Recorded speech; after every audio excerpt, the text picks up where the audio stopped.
NCP और शिवसेना के नेताओं द्वारा बीजेपी के केंद्रीय नेतृत्व और प्रधानमंत्री नरेंद्र मोदी जी से गुप्त मुलाकातें करने का खुलासा होने के बाद एनसीपी, कांग्रेस, शिवसेना तीनों पार्टियों के महाविकास अघाड़ी गठबंधन की राजनीति में भूचाल सा आ चुका है।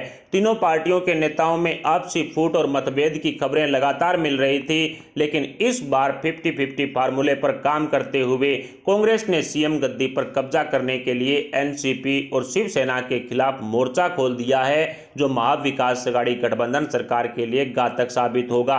50-50 फार्मूले पर महाराष्ट्र की सीएम गद्दी पर कब्जा करने के आधार पर सुगबुगाहट तेज हो चुकी है।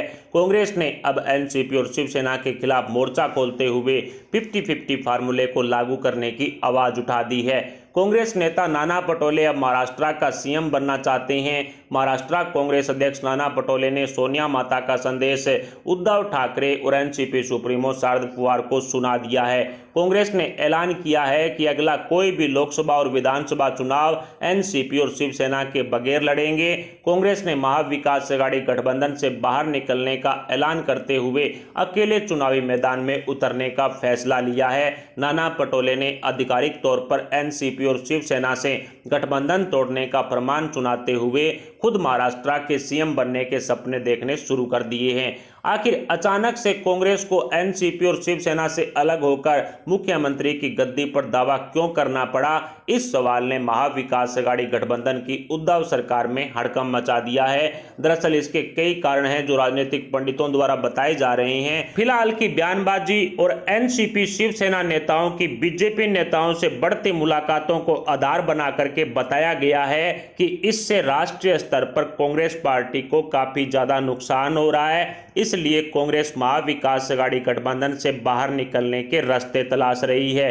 दूसरा, एनसीपी सुप्रीमो शरद पवार लगातार बीजेपी नेताओं से मुलाकात कर रहे हैं, लेकिन महाविकास अघाड़ी गठबंधन में बराबर की पार्टनर कांग्रेस की सोनिया माता के दरबार में शरद पवार और उद्धव ठाकरे द्वारा हाजिरी नहीं लगाने से राहुल बाबा नाराज चल रहे हैं, जिसके कारण कांग्रेस ने महाविकास अघाड़ी गठबंधन छोड़ने का फरमान सुना दिया है।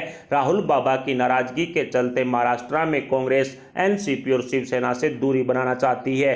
तीसरा, एनसीपी प्रमुख शरद पवार द्वारा उद्धव ठाकरे को मुख्यमंत्री बनाने की भूल वाले बयान को आधार बना करके बताया गया है कि महाविकास अघाड़ी गठबंधन में पहले से हाशिए पर चल रही कांग्रेस 50-50 फार्मूले को हवा देकर के शिवसेना से सीएम गद्दी छीनना चाहती है, जिस पर शरद पवार भी कब्जा करने का दावा ठोक चुके हैं। गौरतलब रहे कि एनसीपी सुप्रीमो शरद पवार ने संजय राउत को कहा था कि उद्धव ठाकरे ने अनएक्सपीरियंस की वजह से सब कुछ चौपट करके रख दिया है और अब उन्हें खुद या फिर एनसीपी नेता एकनाथ शिंदे को महाराष्ट्र का मुख्यमंत्री बना दिया जाना चाहिए। एनसीपी भी 2.5 साल के फार्मूले से ही सीएम गद्दी पर कब्जा करने की फिराक में है। इस तरह का खुलासा पूर्व में हो चुका है। इसीलिए उद्धव सरकार के 2.5 साल पूरे होने से ठीक पूर्व एनसीपी सुप्रीमो शरद पवार ने 50-50 फार्मूले की चाल चल करके उद्धव ठाकरे पर दबाव की राजनीति करना शुरू कर दिया है।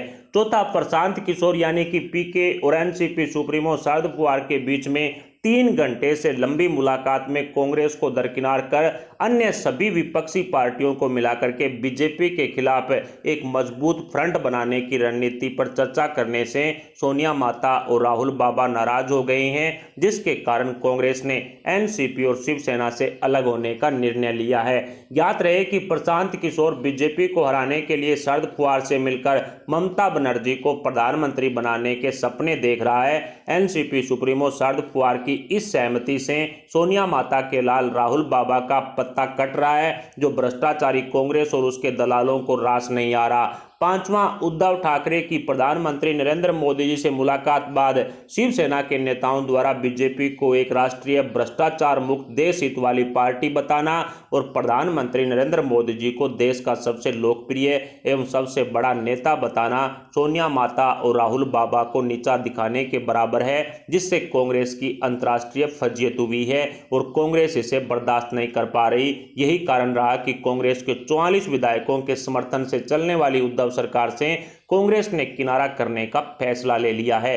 छठा, महाविकास अघाड़ी गठबंधन सरकार में कांग्रेस को दरकिनार कर एनसीपी शिवसेना द्वारा सारी मलाई बटोरने से भ्रष्टाचारी कांग्रेसी मंत्रियों की जेब खाली की खाली रह गई है और वसूली कांड में भूंड का ठीकरा भी कांग्रेस के सिर बराबर ही फोड़ा गया, जिससे जनता जनार्दन में कांग्रेस की खूब फजीयत हुई।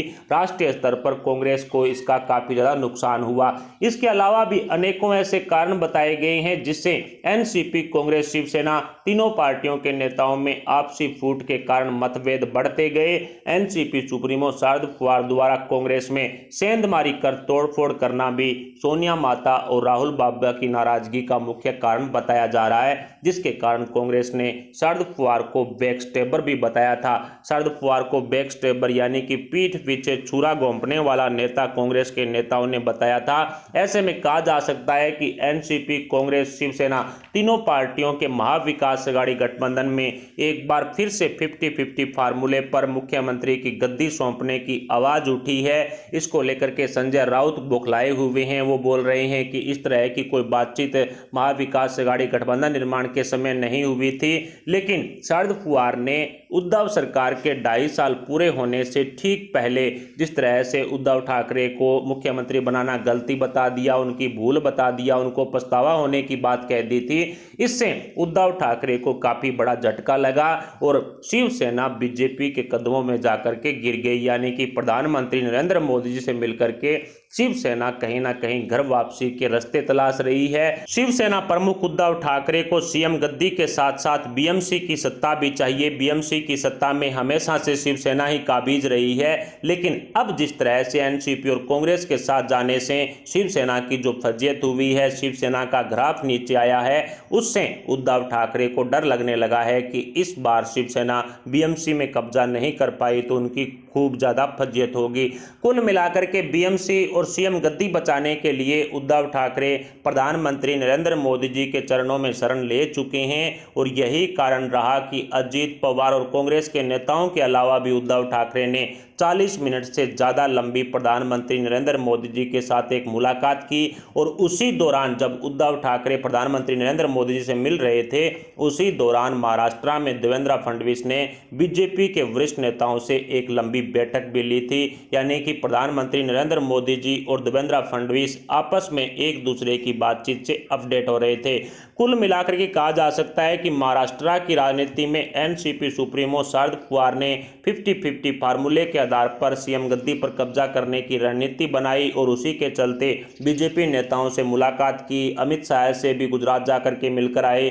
ऐसे में उद्धव ठाकरे पर दबाव की राजनीति करने की बात सामने आई थी, लेकिन जैसे ही उद्धव ठाकरे ने दबाव की राजनीति शुरू की तो अब कांग्रेस और शिवसेना पूरी तरह से बौखला चुकी है। कांग्रेस तो महाविकास अघाड़ी गठबंधन से बाहर निकलने का ऐलान ही कर चुकी है कि आगे कोई भी चुनाव है वो एनसीपी और शिवसेना के साथ कांग्रेस नहीं लड़ेगी। महाविकास अघाड़ी गठबंधन से बाहर निकलने का जो ऐलान, आधिकारिक ऐलान है, वो कांग्रेस कर चुकी है। नाना पटोले इस तरह की बात कह चुके हैं और अब तक दिल्ली में बैठे सोनिया माता हो या फिर राहुल बाबा हो या फिर इनके अन्य जो चापलूस नेता हो सुरजेवाला जैसे, उनकी तरफ से नाना पटोले के बयान पर किसी तरह की प्रतिक्रिया नहीं आई है। तो इसका मतलब साफ है कि दिल्ली में 10 जनपद से मिले आदेश के आधार पर ही नाना पटोले ने महाविकास अघाड़ी गठबंधन सरकार से बाहर निकलने का ऐलान किया है। कुल मिलाकर कहा जा सकता है कि महाविकास अघाड़ी गठबंधन में एक बार फिर से 50-50 फार्मूले को लेकर के सुगबुगाहट तेज हो चुकी है, जिसका फायदा भारतीय जनता पार्टी को डायरेक्ट रूप से होगा, क्योंकि तीनों पार्टियों में आपसी मतभेद तो पहले ही काफी ज्यादा थे।